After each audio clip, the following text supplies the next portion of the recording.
Sipas mbështetësve të teknikës së parademantimit, demantimi asnjëherë nuk e arrin efektin e dezinformatës. Pra, audiencën që arrin një dezinformat nuk e arrin dot një trajtim i dezinformatës. Kurse edhe nëse demantimet arrin tek ne, në përgjithësi ato luftojnë për t'i fshirë dezinformatat nga debatet tona ose truri ynë. Edhe kur na thuhet se një lajm është i rrem, ulëmtime sugjerojnë se ai lajm vazhdon të ndikojë në të menduarin ton.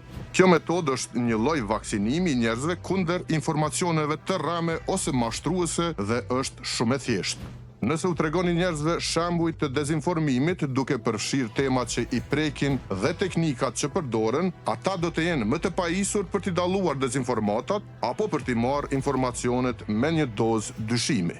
Ashtu si vaksinat që trajtojnë përgjigjen tonë imune kundër një virusi, njohja e sa më shumë detaje rreth dezinformatave mund t'ju ndihmojë ta identifikoni e ta shpërfillni kur ta hasni atë.